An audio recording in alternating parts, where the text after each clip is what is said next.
हे प्रभु ओम ओम ओम नमो भगवते वासुदेवाय नमः। अरे मिथुन मिथुन रे अरे बारू दिटा सारू नहीं आसबू तादे बेसर पकादेव आलू खंडे पकादेबू मिथुन। अरे मिथुन अरे गाईटा बोबेलानी रे तो गुआले बांध दबू आ पेज तोराणी टे देदेबू आसिलु मिथुन ओम ठाकुर बोली जाऊ जीव ना ना मो जीव एत शीघ्र जीवन मु दरकार पड़े चित्रगुप्त को 5,000 टका दे 5 वर्ष आयुष पड़े दे छाड़ी मो पकेट खाली भुसु भुसुक पैसा आसो मुझे जीवन। अरे मिथुन ये शशुर पुओ काला कौन शुभ तो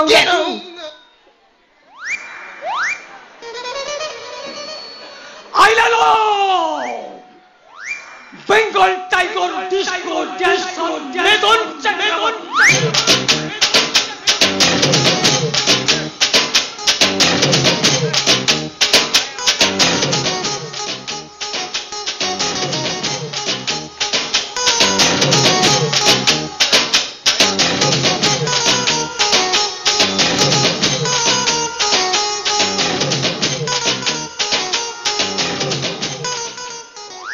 disco dancer Bengal tiger Mithun Chakraborty कौन पाई डाकुल कौन कौन कामटा थिला कौन पाई डाकुल कामटा कौन मुझे छाप पड़ी साड़ू थिया। अरे कामटा कौन मुझे छाप पड़ी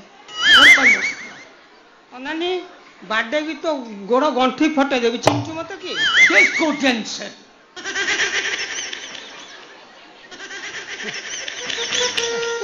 जो पारालीसीस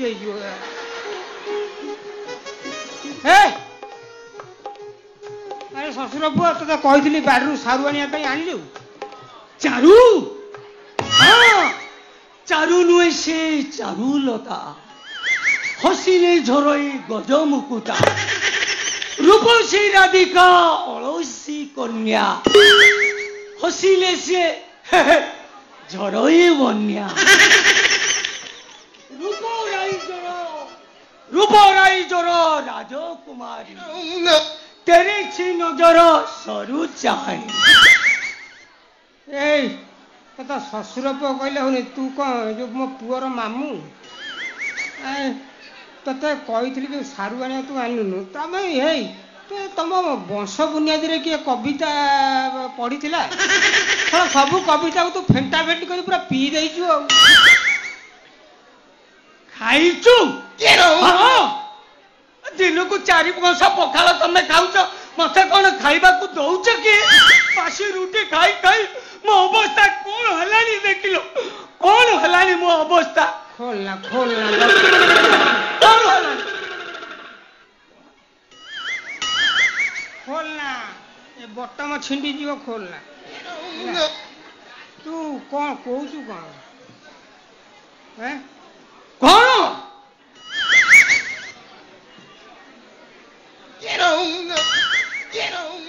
तू एठू पला कला कला से कथा कहीं कौच मोटे परा खुंदी है कला खुंदी है हाँ तमें विश्वास करबनी आम गाँ ड्रामा मत थोड़े द्रौपदी रोल देते एमती रोल कनी पूरा पेंडाल हुलुस तुलु करी शेष अरे कौन कलु रे तू भांगी देली कौन कलु रे तू पेंडाल भांगी देली भांगी देलु जा हो पेंडाल थाड़ी रे भिड़ा दिला पेंडाल खाड़ी रे भिड़ा होतुला पेंडाल खाड़ी रे भिड़ा होतुला ओनानी कौन ओनानी कौन तू की रोल करथिलु द्रौपदी रोल सेठू ताबरे पूरा एमिति कोला मोर बाहरिला से पेंडाल भांगी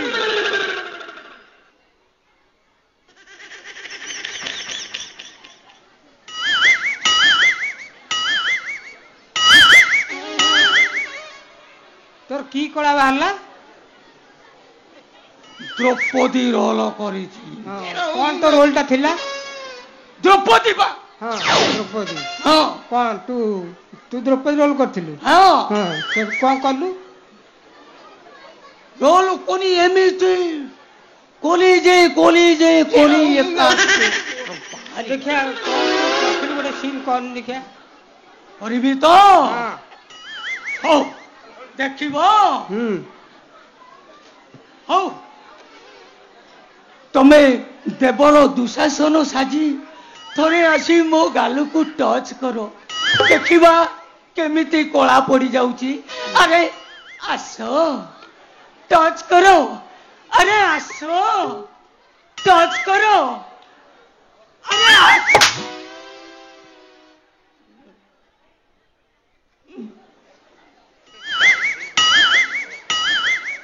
ଆରେ ଧରୁ ନା ଧର ଟିକେ ଦେଖିବା କେମିତି ମୁଁ ରୋଲ କରୁଥିଲି।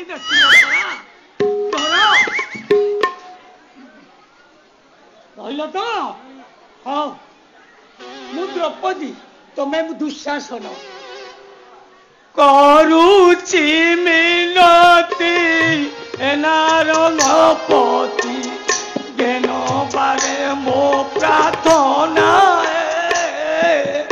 କରୁଛି ମିନତି ତନୁଜପତି ଜ୍ଞାନ ବାରେ ପ୍ରାର୍ଥନା।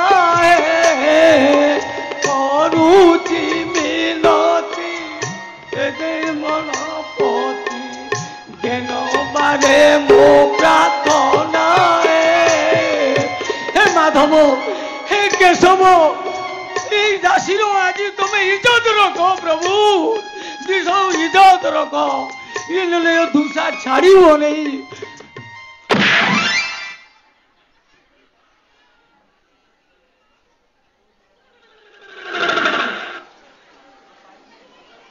ଗାମୁଛାଟା ପକେଇକିରି ମତେ ଓଢଣୀ କହୁଛୁ ଧରିବୁ କଣ? ଆରେ ତୁ କଣ କଳା କହୁଛୁ? ମୋର ବି ସେ କଳା ଥିଲା। ହଁ ଆରେ ଆମ ଗାଁରେ ଥରେ ଯାତ୍ରା ହଉଥିଲା ହେଲା, ମତେ ଦୁଶାସନ ରୋଲ ଦିଆ ହେଇଥିଲା। ଦ୍ରୌପଦୀ ରୋଲ ଯିଏ କରିଥିଲା ସେ ମୁଁ ପାଖାପାଖି ବୋଧେ ଅଷ୍ଟମ କି ନବମ ଶ୍ରେଣୀରେ ପଢୁଥିଲି, କିନ୍ତୁ ସେ ଦ୍ରୌପଦୀ ରୋଲ ଯୋଉ ଆର୍ଟିଷ୍ଟ ଆସିଥିଲା ଯିଏ କରୁଥିଲା ତାର ପ୍ରତି ମୋର ଟିକେ ଦୁର୍ବଳତା ରହିଯାଇଥିଲା। କଣ ହେଲା ଏମିତି ନା ତାକୁ ଦ୍ରୌପଦୀକୁ ନବା କଥା ଟାଣିକିରି କୁରୁସଭାକୁ, ମୁଁ ତାକୁ ଭୁଲରେ ଆମ ଗୁହାଳକୁ ଟାଣି ଗଲି। ଗୁହାଳକୁ ଭଲ ହେଇଯିବ। ଭଲ ହେଇଛି ମାନେ ଖାଲି ଅସାଡୁଆ ତାଳ ଖାଲି ଛେଚି ଦେଇଗଲେ ମତେ, ଛେଚି ଦେଇଗଲେ। ମୋ ବାପା ସେତେବେଳେ ଥିଲେ, ମୋ ବାପା ତ ଆଉ ଶିଳ ପୁଆ ଭଳିଆ ଛେଚିଲେନି, ମତେ ହେମଦସ୍ତାରେ ପୁରେଇ ଛେଚିଲେ। କଣ ନା ସେ କଥା 5,000 ଟଙ୍କା ଜୋରିମାନା ଦେଲୁ, ଆଉ ସେଇଦିନରୁ କଳା ଖଇଲି ଖଇଲି ଖାଇବ, କାଲା ସଫଳ ଖାଇବ ନା ବିମଳ ଖାଇବ? ମୋ ପାଖରେ ଟିକେ ଗୁଣ୍ଡି ଅଛି, ନିଅ ପାଟିରେ ପକେଇ ଦବ, ଝାଡା ପୁରା କ୍ଲିୟର ହୁଏ।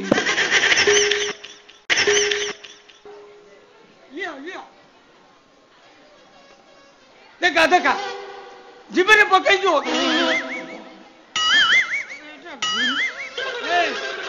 ଗୁଣ୍ଡି ନା ପାଉଁଶ ବେ ଗୁଣ୍ଡି ଦେଖିବୁ ନା।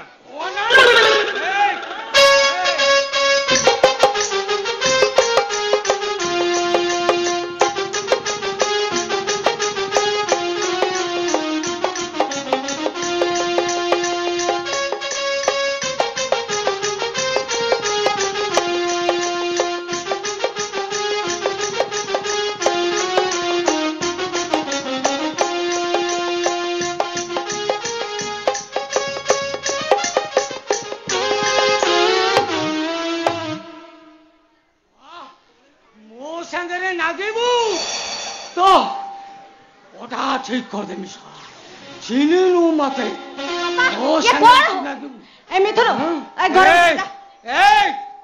ଅନାନି ସକାଳୁ ସକାଳୁ ମୋ ବାପା ମତେ ବେଲେଇ ମଇଁଷି କ୍ଷୀର ଦେଇଛି ପିଇବାକୁ, ତୁ କଣ ମୋ ସାଙ୍ଗେ ଏଗୁରା କଣ ଦେଖୁଛୁ? ଏଗୁରା ଖାଲି ମଞ୍ଜ, ଏଥିରେ ପଳଖ ନାହିଁ। ମଣିଷ କ୍ଷୀର ପିଉଛୁ, ମୁଁ ବି ଘୁଷୁରି ଘିଅ ଖାଉଛି। ତମ ପିଚା ଫଟାଇ ଦେବି। ଓ ଭାବୁଛ ମତେ?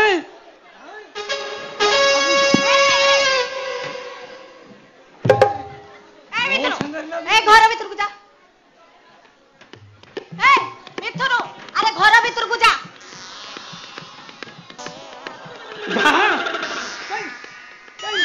ଘା ହେଇନି?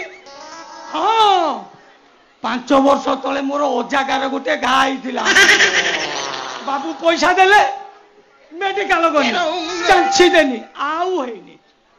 କଲା ଘର ଭିତରକୁ ଯା। ସେଇ କଥାଟା କହୁନ, ଏତେ ଜୋରେ କଣ ପାଟି କରି କରୁଛ? ଯା। ଇରେ ହଁ, ବାବୁ ତ କହିଥିଲେ ସାରୁ ଆଣିବା ପାଇଁ। ଇରେ ମୁଁ ଯାଉଛି।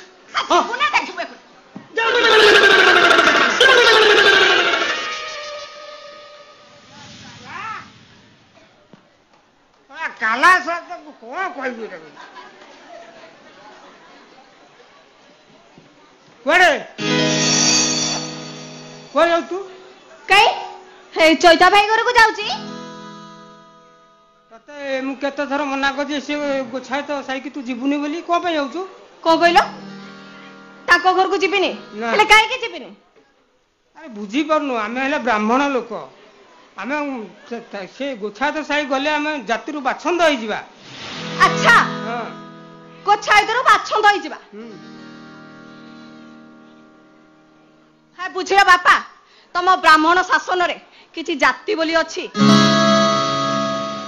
ଆରେ ମା, ତୁ ମୋ କଥାଟା ବୁଝୁନୁ।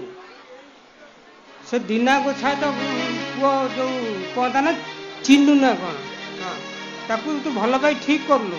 ଆଉ ମୁଁ ସକାଳୁ ସକାଳୁ ଯୋଉ ବେଲଧଣ୍ଡା କି ଯୋଉ ବେଲପତ୍ର କି ତୁଳସୀ ମାଳ ଛିଞ୍ଚିକି ଯେତିକି ପଇସା ପାଉଛି ତାଇ ବି ମୁଁ ପାଇବିନି।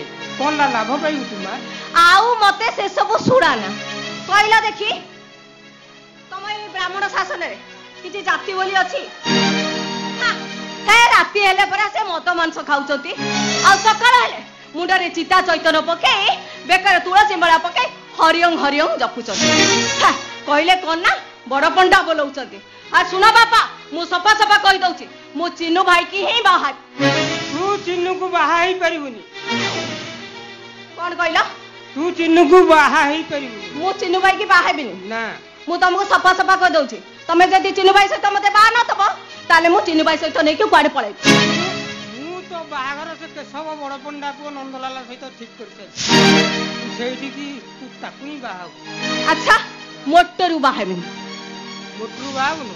ନା, ବାହା ହେବିନି। ତମେ ଆଗ କୁହ, ମତେ ଚିନୁ ଭାଇ ସହିତ ବାହା ଦବ କି ନାଇଁ? ଦେବିନି। ଦବନି? ନା। এইটা তাহলে তোমার শেষ ହଁ, কথা। ଏଇଟା ମୋର ଶେଷ আর ନିଷ୍ପତ୍ତି। ମୋ ଶେଷ କଥା ଶୁଣ, ମୁଁ ଚିନୁ ଭାଇ ଘରକୁ ପଳଉଛି। ଯା। ପଳେଇବି ତ? ହଁ, ଯା। ଗଲୁନୁ? ଯିବି।